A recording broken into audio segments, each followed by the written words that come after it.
Hello everyone, and welcome to our talk today, Choices that will make or break your 5G strategy. I'm Hamad Nader, the Director of Mobility Network Engineering at CommScope. Today, we will touch on a new generation of 5G antennas technology, the so-called beamformers, and how to choose the optimal configuration for a successful rollout strategy. 5G has seen very good global adoption so far. According to the GSA March 2020 update, 63 operators in 35 countries have already launched one or more standard 5G services across the globe. These nations are highlighted in blue on the map. Many other nations around the globe are also undergoing 5G field trials and investments, as can be seen here in orange. 5G has tough KPIs to meet, including astronomical data rates, connections densities, and latencies, among others, as can be seen from this chart. However, spectrum and spectral efficiency are key factors in meeting such stringent performance targets. No wonder that spectrum is always the most valuable resource to operators. So, how do you think we can meet the 5G capacity needs? Well, there are two main roads to take, but both lead to eventually adapting a beamforming technique. The first road is about acquiring more spectrum, while the second is about improving the spectral efficiency of our current allocation. As for acquiring more spectrum, we are targeting around 100 MHz of bandwidth per operator. Such generous allocations are not available in our current sub-3 GHz bands. This forces us moving into higher bands. And the industry has actually been very active in sourcing additional spectrum. It is estimated that around 17 gigahertz of additional bandwidth has been identified as mobile bands in the most recent ITU World Radio Conference WRC19 held in Sharm el-Sheikh, Egypt last November. But as we go higher in the frequency range, as the signal fades faster, creating coverage gaps, the beamforming antennas can bridge this gap by introducing much higher antenna gains. As for improving the spectral efficiency path, well, by improving the spectral efficiency, we mean squeezing more bits per second into each megahertz of available spectrum. We can achieve that by activating efficient beamforming techniques such as massive or multi-user MIMO techniques, creating very sharp beams that do not interfere with nearby users' devices. So again, it's all pouring into a beamforming technology need. So our new generation of beamforming antennas have very special skills, I would say. So if you are like a movie fan like me, the legendary Transformers are known to transform their shapes from cars to robots and so on. Similarly, our beamforming heroes can also dynamically transform their radiation patterns, shapes, to fight network interference. And for this reason, many like to call them the beamformers. These beamformers come in different configurations and capabilities. Each is best suited for a certain environment. They might look very dissimilar from the outside to the untrained eye. However, under the hood, they can be distinguished by three main design philosophies. Built over either active or passive arrays structures, use digital, analog, or hybrid beamforming, and equipped with several radio transceivers from 88R and above. Most beamformers rely on phase shifting techniques to direct their beams. By tuning the phase shifters placed behind the antenna radiating elements, like in this figure, a number of constructive and destructive patterns are created. This deflects the resulting beam in the desired angle theta.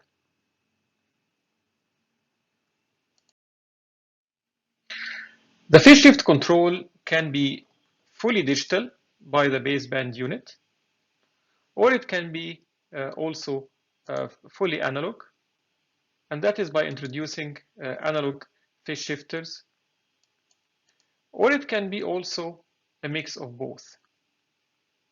which is what we call hybrid control. The full digital implementation provides the best beamforming performance, but on the expense of higher costs, power consumption, and signaling overheads. To have a better understanding, we will try to build two beamformers from ground up. Let's start with a passive beamformer. The design consists of an external 8 transceivers radio. Examples are shown on the chart from Ericsson and Samsung. And these are connected to a passive beamforming antenna like the one shown on the far right. With 8 transceivers in the radio, the beamformer can have 2D only horizontal beam steering capability. We can think of that solution as like sort of the bumblebee transformer hero. It's smaller, of less cost, but also very practical and handy in many situations. So what happens if we increase the radio transceivers beyond 8, such as going up to 32 or 64 transceivers? Such large number of transceivers results in what we call massive MIMO, allowing much narrower, more focused, and highly directed beams. However, it is impractical to have 64 radios external to the antenna. It's hard to imagine that we're going to connect 64 jumpers from the radio to the antenna. And that is why we needed to develop active beamformers with embedded radios inside.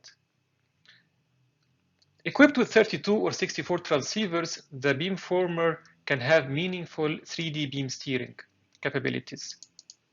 This is like a colossal Optimus Prime, an expensive, heavy, but also super strong beamformer hero.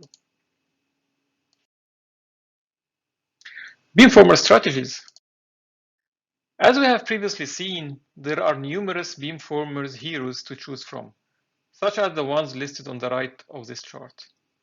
We need to strike the correct balance between capabilities and cost for a better business case. The selection is basically based on 3 decision factors: the spectrum being used, the surrounding clutter and terrain, the cost revenue, and ROI. Let's have a deeper look into these factors that can really make or break a successful 5G investment strategy. Let's start with the first factor, role of 5G spectrum. Spectrum can be classified into 3 main categories: low, mid, and high. As we go higher in frequencies, as we get wider bandwidth allocations. But of course, that is on the expense of shorter coverage reach, as we have discussed before.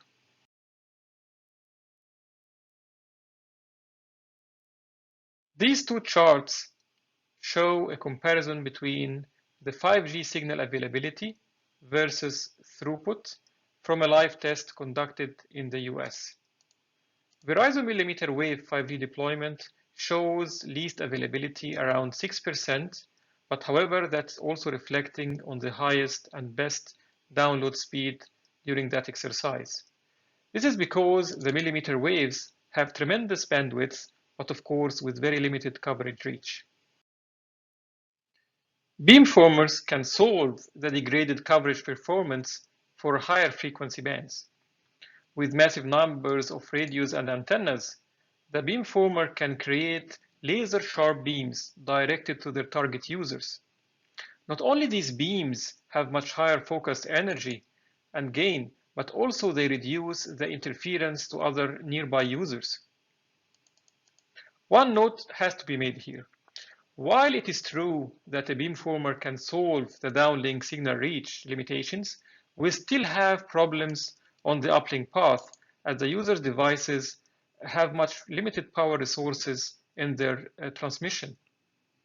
A path balance study made internally has shown that the cell edge is limited by the uplink in most of the cases, even if we use decoupled different frequency on the uplink, such as 1800 in this case. In such environments where the uplink is very limiting, deploying a 64 transceiver Optimus Prime sort of solution might not be our best choice. Second factor, effect of clutter and pattern shapes. The land topology has another say in our beamformers selection process.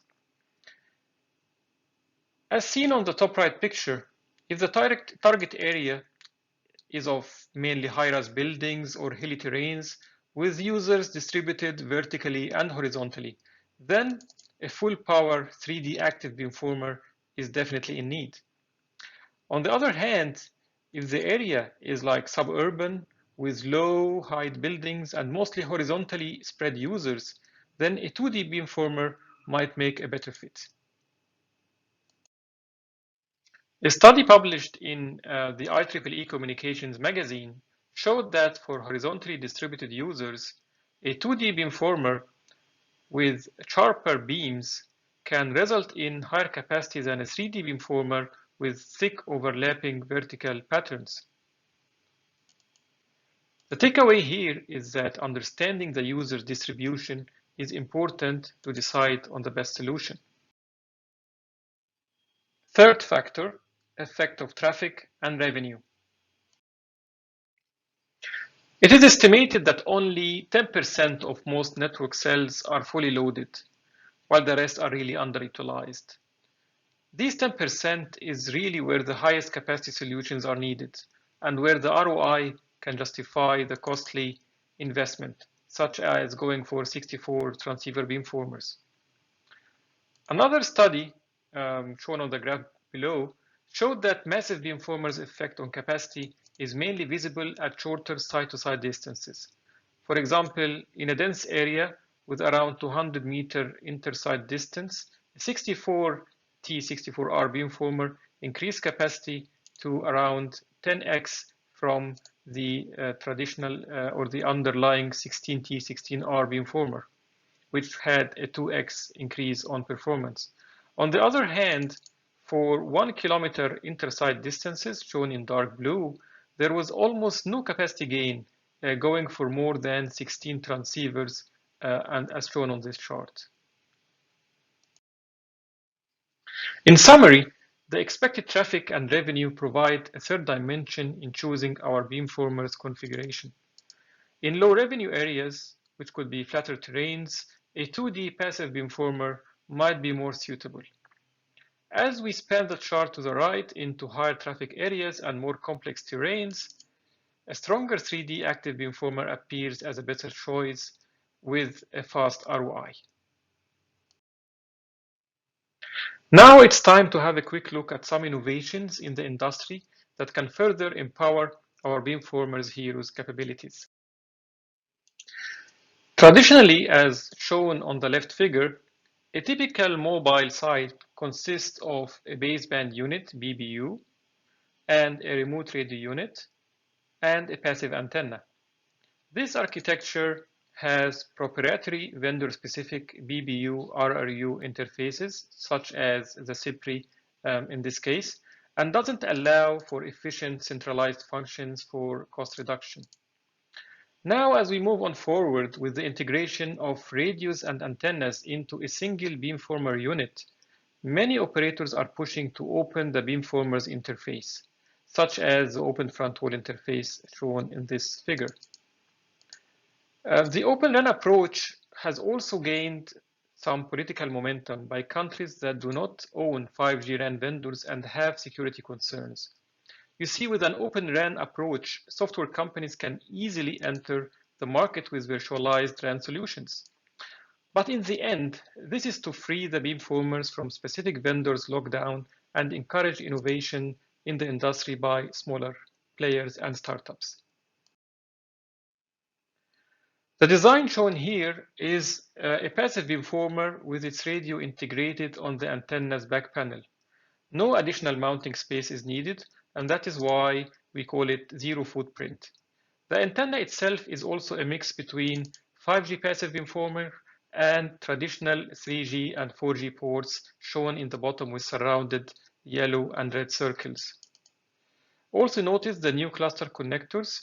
These typically combine 9 RF cables in only 2 sockets. Adding an active antenna beamformer to existing sites can be challenging for zoning restrictions or exceeding towers' wind load capacities. So a new approach is to build a modular active beamformer unit on top of legacy 3G, 4G antennas. These units have parts of the legacy antenna passing through. In that way, the passive antenna can still maintain its full array length and high gain, while the active beamformer is embedded in a legacy antenna's form factor. So now that we are familiar with the beamformer's heroes, capabilities, and configurations, who do you think will win if you confront a passive and an active beamformer in a battlefield? The answer is both have equal chances of overtaking the other, depending on the spectrum use, the land terrain of the battlefield, and the expected traffic and revenue. In the end, the beamformers are here to save our 5G deployments. We just need to choose wisely. So this was my last slide. Thank you for your attention and hope to see you again in future events. Stay safe and bye now.